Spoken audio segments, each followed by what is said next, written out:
Hello, folks.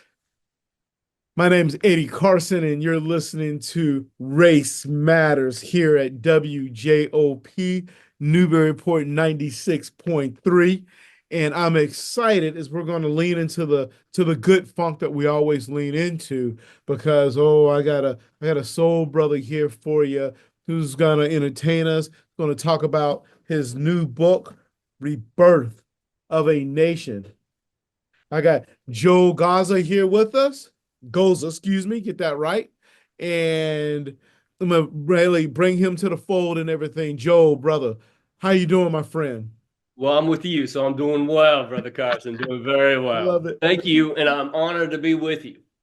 Well, thank you for agreeing to come on Race Matters and everything. And you know what? I'm just gonna say a couple things about you, but I'm gonna ask you to fill into some of the dots and everything here. Yeah. Joel is an academic. He's a writer. He's a professor, director of academic partnership at Simmons College in Kentucky, which is a HBCU, historically Black college and university.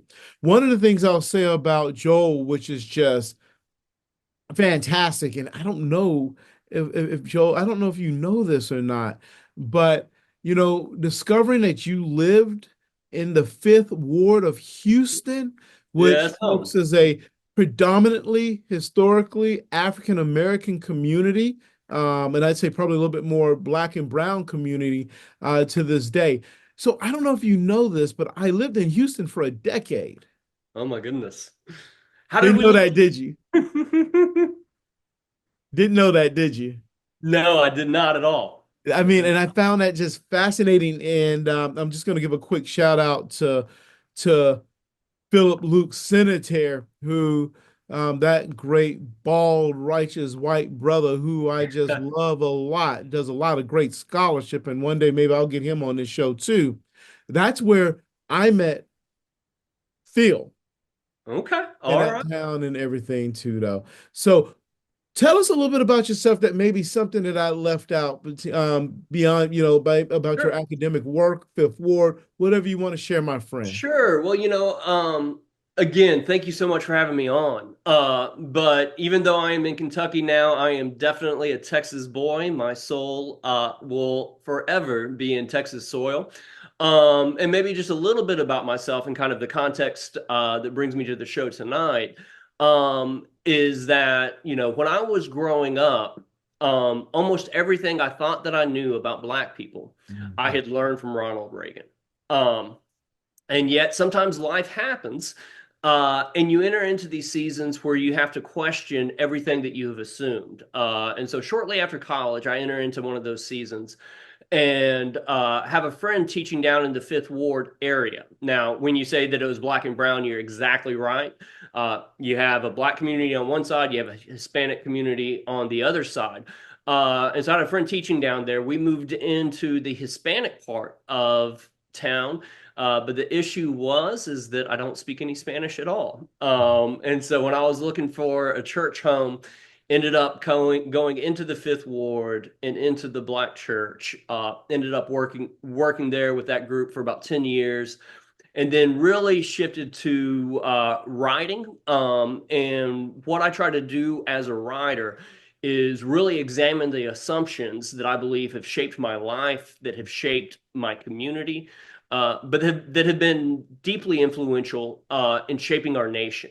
And one of the things that I think that we're learning is that until we really get to the point of questioning some of our foundational assumptions, we cannot be a nation that changes, that grows, that becomes the interracial and equitable democracy that even conservatives say they will desire, but whose assumptions often lead simply into the re-entrenchment of white supremacy.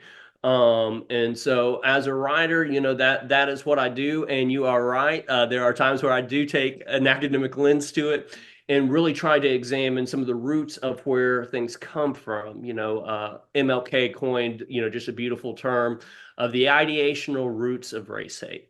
Mhm. And what he could see so clearly in the 1960s as he was doing work is that there were ideas that were interwoven into the very foundation of America. And until we deal with the brokenness of those ideas, we will continue to build upon a broken foundation. Yeah, I love the way you lean into that notion of ideas, right? And how do we kind of wrestle with that? And that's something here in a little bit I'm going to get at, particularly when it comes to your book, Rebirth of a Nation. One of the things I wanted to ask you, and really just kind of looking at your background and everything. So you have a graduate degree from the Divinity School at Duke University, also from the Public Policy School at the University of Texas, but you did your undergraduate degree at Wheaton College. I So did. just for clarity, is this Wheaton College in Illinois? This is Wheaton College in Illinois. Yes, sir. And Yeah. so, and of course, and some folks may or may not be familiar with Wheaton College in Illinois.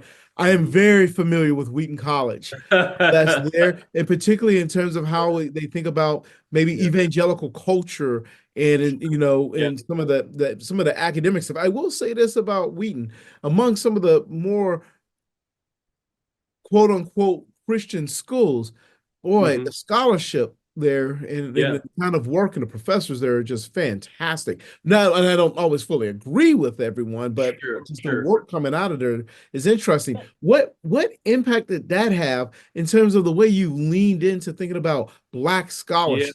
Yeah. Well, I think, when I think of education, generally speaking, what education is to me is that it's a weight room for the mind, right? So, like, it ain't going to be able to make you play ball, but if you can play, it's going to unleash the skill set, that you got. And, Wheaton College was a very rigorous academic environment. And what I didn't realize at the time, because I came from a fundamentalist background. Um, Oh, okay. yeah, yeah, I I didn't came know from a that. thoroughly fundamentalist background. So Wheaton was a much wider world, despite its narrowness, than the one that I had come from. And so it wasn't until my 10th anniversary after graduating, I brought my wife, back to my reunion. I was so excited, and I was like, "Oh, we are a really white college." And in fact, nobody that my wife and I work with have a place at this table, and that's what I didn't realize. And so it was in many ways, Wheaton was great for me at the time. But if you ask the questions, do Black Lives Matter at Wheaton College? I would say, well, I don't know. There is a president who gets paid very well to ensure that I don't know. And so even though it's come from an abolitionist background, it has certainly lost touch with the history that once formed it, which is, deeply tragic. Yeah. I appreciate that.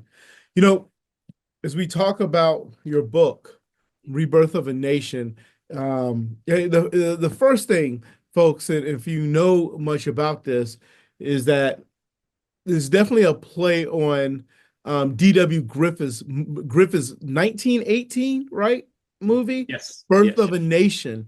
Tell us a little bit about how you came to what was the genesis of the title of your book, Mhm. and you know what was your hope of naming it that? And really, as we start to think about the pathways when we think about reparations and race. Yeah. And so, you're right. It was definitely a play off the movie, but there was something more to it. And, as I said, the worldview that I grew up in was shaped by Ronald Reagan. Mhm. And yet, what I knew as I began writing the book is that we are living in an era of transition. So no longer does the colorblind age rhetoric that that Reagan successfully introduced.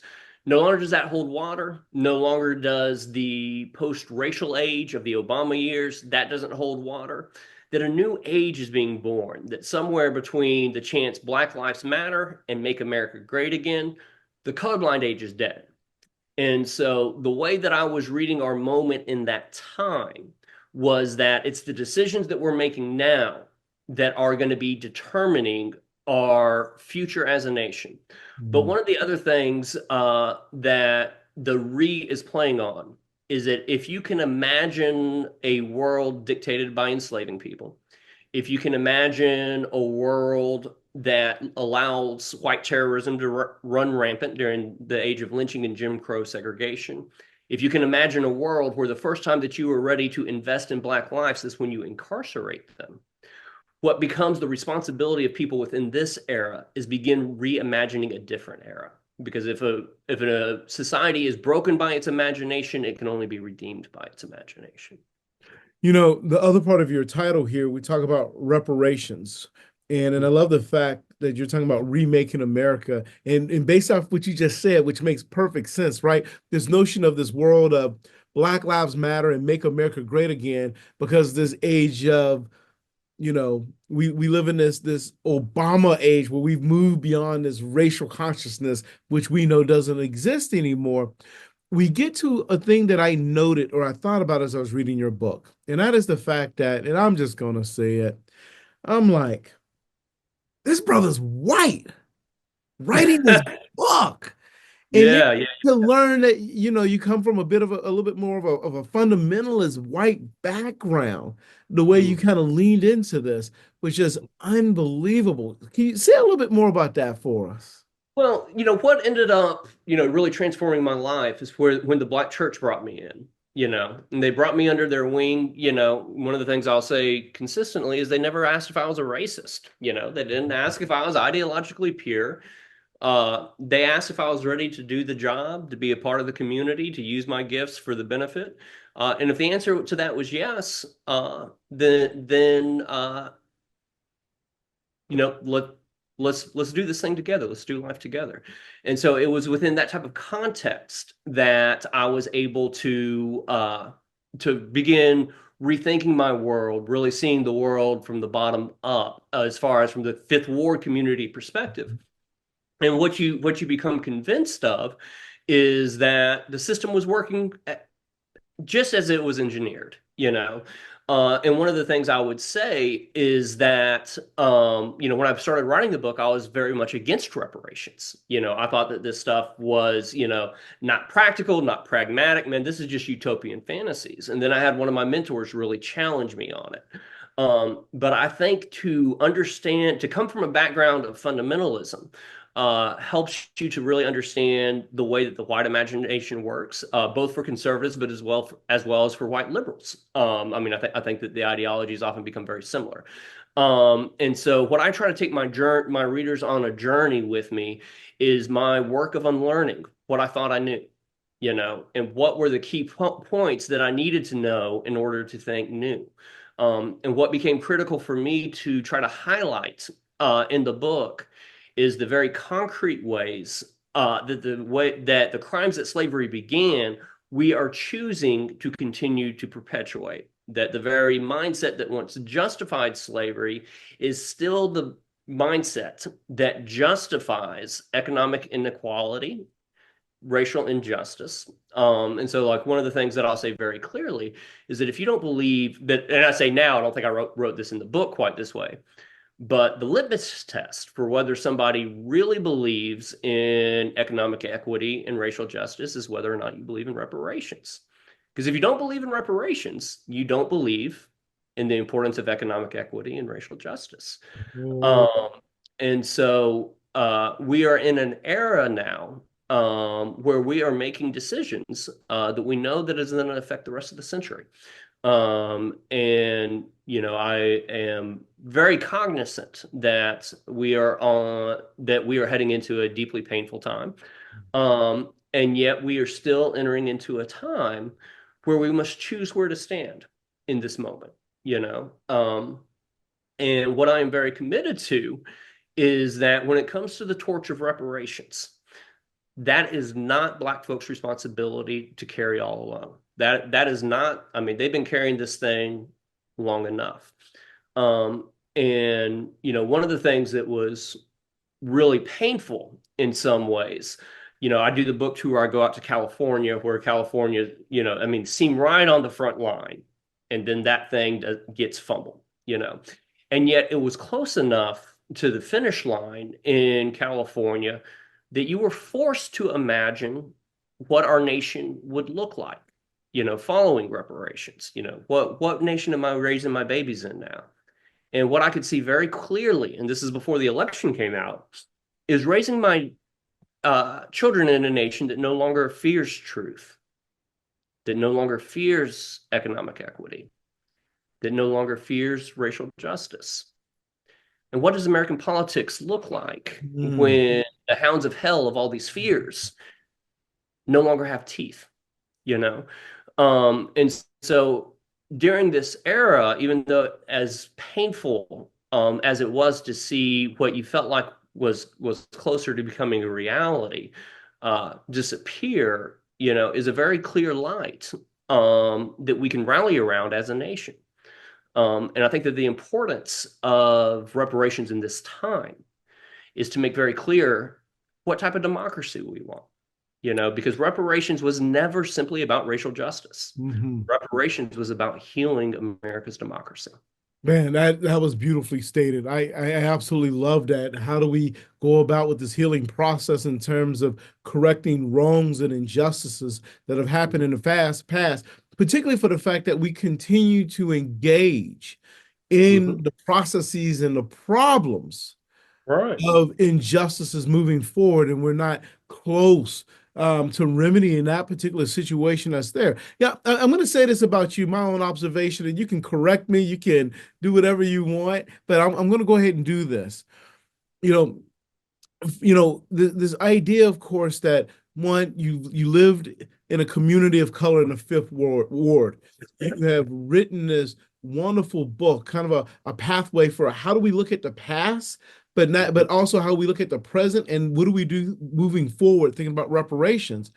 I feel like your whole journey is Mhm. about your book and the fact that you epitomize the notion of what reparations should look like. Because the reality here, and I'm just going to say this because you pointed it out, this when you said, well, I didn't even believe in reparations, I get it. The idea that we live in a country where the United States has never apologized for slavery, first of all, they're not going to do that because there are legal ramifications for that. Secondly, if they're not going to do that, then no one's going to just sit there and write a check, right? Mm. To black people for slavery. So then how do we correct this?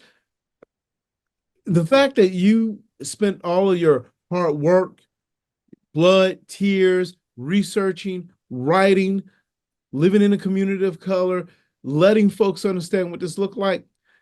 That, my friend, feels like what reparations should feel and look like. And correct me if I'm wrong and I'm off base here. Yeah, and I mean, I think I would say absolutely, as long as we understand reparations as a process, Absolutely. right? And so Absolutely. when how I want to be judged is not for where I'm at now, but where I'm at in the grave. I mean, once the people have walked through, because it is a matter of seeing things through the end. And when I write about reparations, I write about a reparative age. And what my vision is that this is going to be the work of our lifetime. That this is beyond. Is this about a check? Absolutely, and we can talk about that later. I mean, I think the checks have to happen, but it is about a life committed to repair. And so if I am faithful for a lifetime, which I'm going to try to be, then hopefully that embodies the type of reparations that can point a way forward. But what I want to say as well is that we've seen examples of this in our past, right? So one of the things I didn't really recognize when I wrote the book, I knew that we had buried black suffering. I knew we had buried black wisdom. But man, we buried some radical white folks too. Your Levi Coffins, your folks that gave their very lives to fight the Indian Removal Act, Mhm. your John Browns, your Garrett Smiths. And so what we have to recognize as a nation is that we have examples before us that we can follow in this moment. And that sometimes these dark nights can be transformed. But we'll see what the future holds. I mean, it's interesting you mentioned that. So I'm going to go ahead and I'm going to say this. And I know Kendi pointed this out in his book Stamped, and I'm going to come back to that in a little bit too as it relates to your book. No, he didn't mention it in Stamp. Excuse me. He mentioned it in his book, How to Be an Anti-Racist. Very different from your book here, but he was quite critical of William Lloyd Garrison. But I'm actually a fan of had read and looked into Garrison. Yeah, I'm yeah. a fan of Garrison. Yeah. Yeah. Thinking about some of his own anti-racist work and campaign for that to happen. So when you're just listening to those folks, I'm always really an admirer of who those soulful white folks are who are doing Sure. justice work on behalf or for Black people or with Black people. Yeah. And I get the importance of pointing out these racist ideas. Uh, and yet what we got to realize is for all of Garrison's imperfections, he was ready to get punched in the nose and get back up. And he did it till the day that he died, And he you know. did. I And appreciate you saying that. yeah, yeah. And so you remember Garrison not because he was perfect. To be human is not to be perfect. The fruits of, anti-justice work isn't perfection. But it is commitment. And I think one of the things that we'll have to figure out how to address is the reality is this. One of the things I've always felt about both fundamentalism and liberalism is that we desire time and time again, for understandable reasons, to make deeply complicated people simple. Mm. And that's a very dangerous place to be in a society that is divided so deeply along race and wealth and ideology. And to create a context to where you simplify complicated people, it's easy to make demons. Now, are there people who have lost their humanity? Absolutely. Should we always speak truth? Absolutely. And yet, when you get into the fight of racial justice, but one of the things you realize is there's some really great people who are deeply complicated. There ain't angels. And one of the things that you realize when you walk with people through life's journey is there's some people with deeply messed up politics, with deeply messed up everything, but that are still holding on to a piece of their humanity. So I'm glad you mentioned that because that brings me to the fact that it's interesting hearing how you felt kind of influenced when you were younger, how you thought about race because of Ronald Reagan and everything. And you spend quite a bit of time in your book on Reagan. Uh, Yeah, I spent a lot of time with Reagan. yeah, quite a bit of time on Reagan. You know, and one of the things that I found really intriguing about your work, of course, is the fact that, you're people who have kind of created this sense that Reagan was this great white messiah in many ways, right? The chosen one among white folks, but yet he was not about white folks, but he was about all folks, American folks, particularly in his way to dispel, the evils of communism and to point out that we do have inequalities in this country, but those inequalities are not predicated on race. Yeah, And whoa, I mean, yeah, I felt like reading your book, we were coming back across the whole. What was the point Reagan mentioned? The typical the a welfare queen yeah, yeah. statement and Right. everything too. Right. And when I started the book, I was very familiar with the welfare queen quip. It shaped my moral imagination of how I thought about welfare, how I thought about Black people. What I didn't realize at that point is that these myths trace all the way back to the founders and to perhaps the greatest racial propagandist that our nation ever created in the person of Thomas Jefferson. Oh, and then let me say, oh, you did a beautiful job writing about Jefferson, and particularly before you carry on here, just the idea that the way you delved into really Jefferson becomes the one who exoticized Black bodies when it comes to the sexual prowess and conquest by white men that's there. Yeah, I mean Jefferson's a nightmare. Like if you go to Monticello, what you are visiting, and we don't want to say this, and I'm not trying to say this to be incendiary, but it's true, is that's a colonial concentration camp. That is where lives got sucked out of communities for the benefit of one person. You know, and the early Black writers understood this. They'd say that, the myths about Black sex and sexuality, Black families, the myths that Black people want to be dependent, the myths that Black people are less than brilliant, all of these are crafted by Thomas Jefferson in between his writing of the Declaration of Independence and the ratification of the Constitution and his notes of the state of Virginia. That these are the stories that have shaped the white American imagination. And as you said, these are acts that we have never repented of. And when you look at the fall of slavery, for instance, you have Frederick Douglass crying out for deeper work of repentance. You have him crying out for economic empowerment. And what he says is, I couldn't find a conscience to cry out to. And so what you had after slavery is very fertile ground for the reentrenchment of white supremacy. Jim Crow falls. The work that Frederick Douglass was once doing, Frederick Douglass and the generation of the civil rights workers take up. They too call out for the deep work of repentance, the deep work of economic empowerment. And rather than listening to their wisdom, we decided that they were crazy and that they were unrealistic, and we left the grounds of our nation as fertile soil for these racist ideas. And one of the things that is so, I guess, troubling is how the simplest of lies can do the most sinister of damage and the most sadistic work that we can ever imagine. Yeah.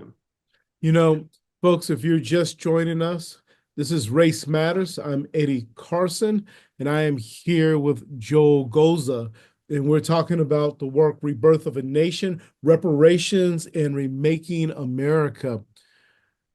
You know, when we think about, as we kind of explore your work and your topics, and we think about your soulful self and everything, though, that to do the kind of work that you do and to write in this particular way, there has to be a particular level of empathy, which is there clearly, right? You're an empathetic person. You think about space and how you approximate yourself among people of color, right? It reminds me of Brother Reed, right? Before he migrated to the deep South, when he congregated in the Roxbury area around Black people in order to understand that narrative for his family to understand that too.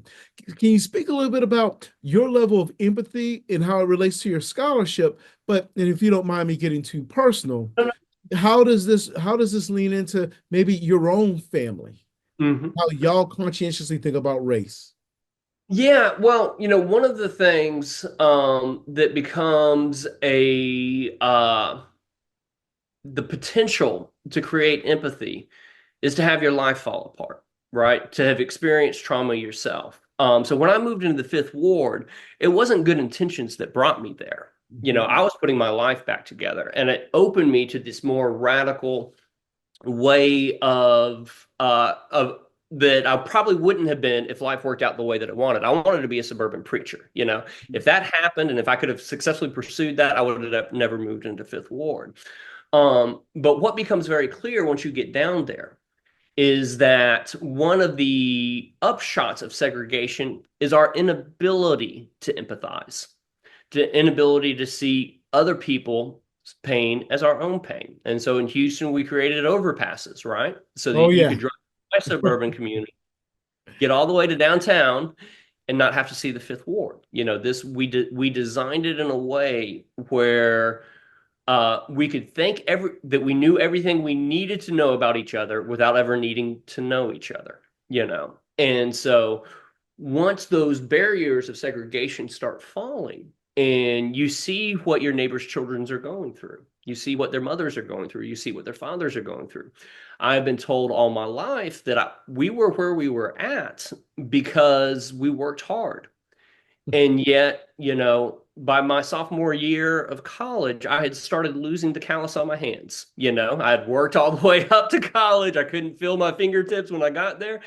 But by the time I was graduating college, I could feel my fingertips again. And then you shake hands and you say, these are not hands that you earn by not working, by not struggling. And so you start feeling your community's pain as your own pain in a particular way. Now, I have a lot to be thankful for, and I never, I didn't miss too many meals. Anyways, I know what it's like to be poor for short seasons, not for long seasons. And so when we think about the way that breaks your walls down of being forced to reimagine, then the question becomes, is now that you know this, who do you want to be? Mhm. You know? And so when we are re-entering into Trump 2.0, for my family, the question isn't necessarily how do we relate to Black people. I mean, we've been here our whole adult life. I've been in these communities well over 20 years. But the question becomes is how do we want to carry ourselves where we have empathy uh, for our nation right now, and where we have, I come from a Christian tradition, and so it's very important that you speak truth, but that when you speak truth, it carries the flavors of the fruits of the spirit. My father told me a very long time ago. He said, Joel, if you go down there and all you come away with is self-righteousness and anger, you're not going to have anything to provide. And truth's a bitter pill, but Oh, once you yeah. put self-righteousness on top of that as the coating, then it becomes a pill that, has no hope of being swallowed. And so, in this moment, what I think I'm seeking to do, a lot of the people that I look to are seeking to do is just say, we are America, right? So there is a way in which this shouldn't shock us. Um, and yet, even as Trump knows better how to do the destruction he's looking to do, I think that we have a little bit more clarity on the type of people we want to be in this moment. And, we're going to see where it goes, but we're not running. One of the things I mentioned earlier is the fact that when I was reading your work, this idea, the ideas, right? Thinking about that term and racist behavior and racist ideas going from Jefferson to, and I got to tell you, the chapter on Thomas Dixon had my blood boiling just a little bit and Yeah. everything, right? In between and the ways in which white supremacy work. But it got me thinking about also Ibram Kennedy's book Hmm. stamped from the beginning. And it is Yeah. two completely, have you heard that? So these works are completely different, but Hmm. yet there's a trajectory from the beginning to the end on the social and intellectual paradigms that define America through the fact that this is a racist country that propagates racist ideas. I'd love Yeah. to hear your thoughts on that comment and Yeah. whether or not you think Well, Dixon's off base by saying that.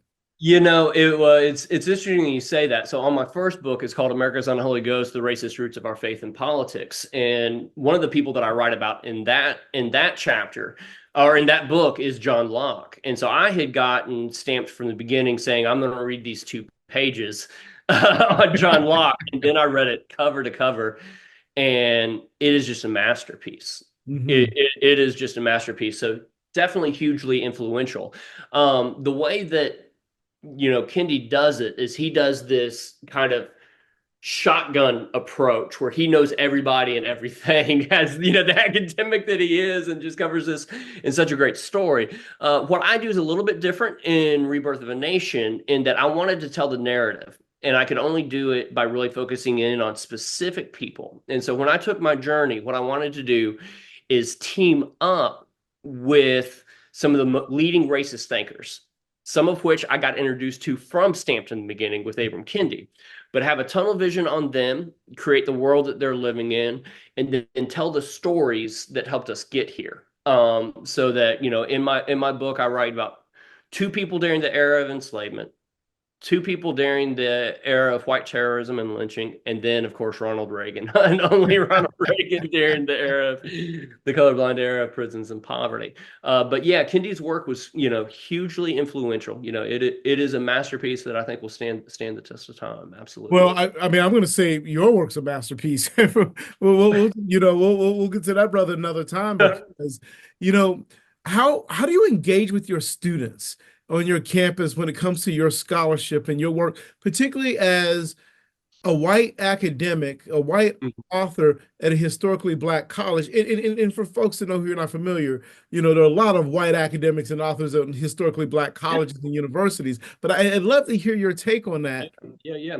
Well, so my primary course is ethics. And if you have seen a ethics textbook before, one of the things that you will quickly go to is the index and realize there ain't no black folk there, right? And that they don't have a whole lot to offer Breonna Taylor's generation for getting through this thing. And so what I do in my class, I mean, I do a little bit of Plato and a little bit of Aristotle on imagination and character, but it's predominantly the Black freedom movement. And so they're reading Douglass, and they are reading Du Bois, and they are reading Maya Angelou and Toni Morrison, Bell Hooks, and so they have this plethora of Black wisdom. And the way that I try to set up this course is setting up these folks who might be have the potential to be lifelong mentors for my students. And so what my responsibility becomes is introducing them to friends that can be with them. And all of these folks wrote from the night side of democracy.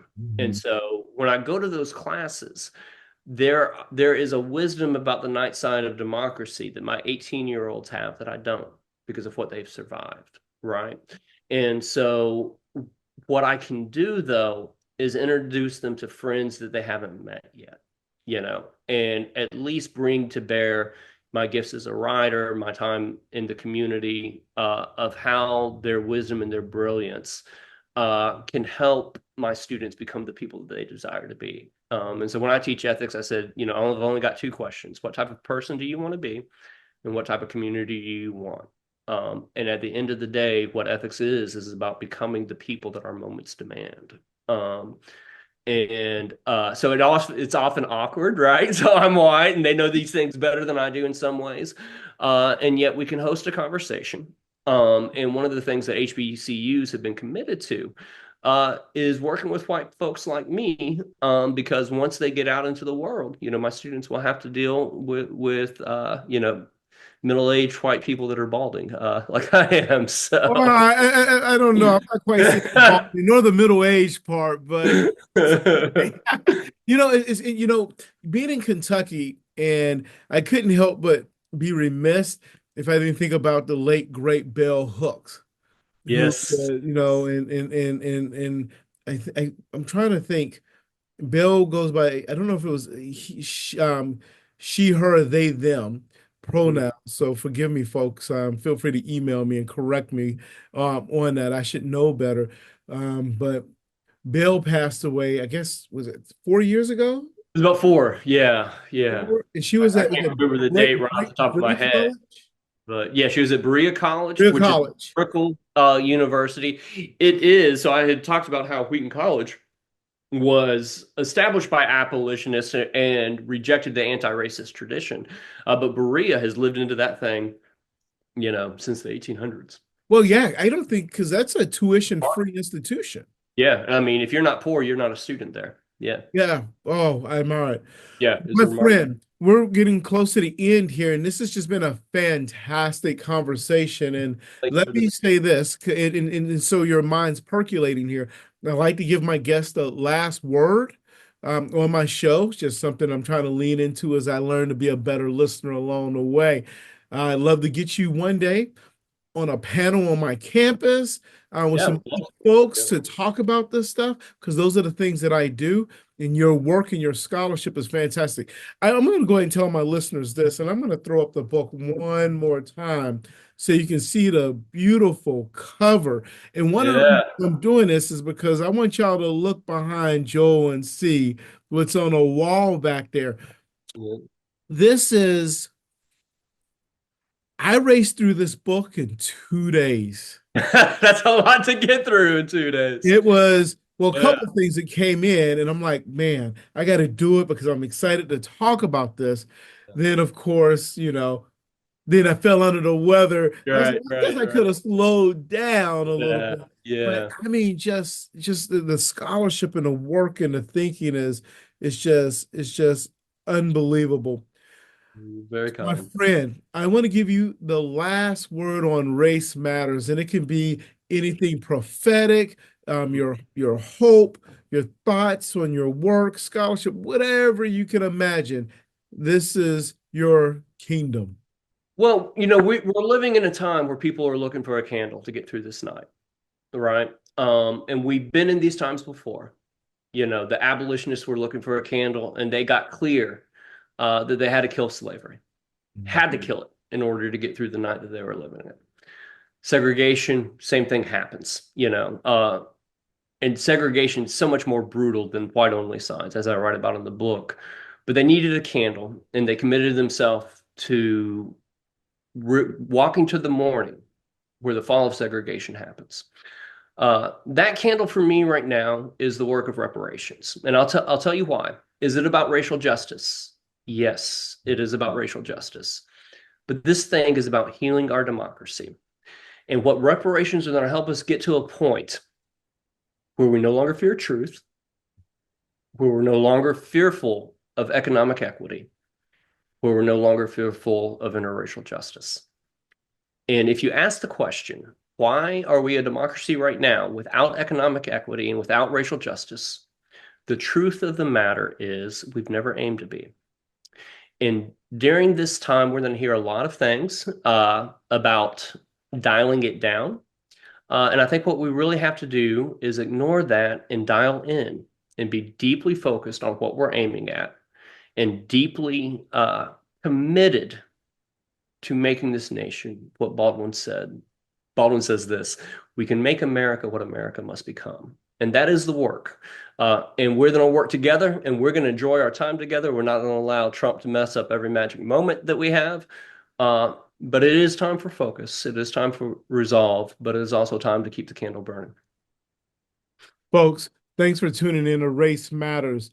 I'm Eddie Carson, and I am here with Professor Joel Goza at Simmons College in Kentucky. We're talking about his book, Rebirth of a Nation. Thank you so much. And again, till next time.